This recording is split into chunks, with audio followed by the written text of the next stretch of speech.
Hello, കോവലിൻ്റെ ചോട്ടിൽ നിന്ന് തുടങ്ങിയപ്പോൾ തന്നെ മനസ്സിലായിട്ടുണ്ടാവും അല്ലേ? ഇന്നൊരു റെസിപ്പി വീഡിയോ ആണ് കേട്ടോ. നമുക്ക് ഈസി ആയിട്ട് ഉണ്ടാക്കാവുന്നൊരു കോവയ്ക്കത്തോരൻ. തോരൻ എന്നല്ല, മെഴുക്ക് പുരട്ടി എന്നാണ് നമ്മുടെ ഇവിടെയൊക്കെ പറയുന്നത് കേട്ടോ. അപ്പം മൂക്കാത്ത കോവയ്ക്കാണ് കേട്ടോ അതിന് വേണ്ടിയിട്ട് വേണ്ടത്. അതായത് നല്ലൊരു റെഡ് കളറുള്ള ടൈപ്പ് നമുക്ക് വേണ്ട, കുറച്ച് തളിര് കോവയ്ക്ക മതി കേട്ടോ. ആദ്യമേ കോവയ്ക്ക നന്നായിട്ടൊന്ന് കഴുകിയെടുക്കുക. പിന്നെ അതിൻ്റെ രണ്ടറ്റവും ചെത്തിക്കളയുക.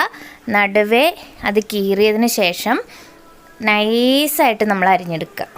സാധാരണ നമ്മൾ അരിയുന്ന പോലെ തന്നെ കനം കുറച്ച് നീളത്തിൽ തന്നെ അരിഞ്ഞെടുക്കുക കേട്ടോ. നമ്മൾ ഒരു തുള്ളി വെള്ളം പോലും ചേർക്കാതെയാണ് ഈ മെഴുക്കുവരട്ടി ഉണ്ടാക്കുന്നത് കേട്ടോ.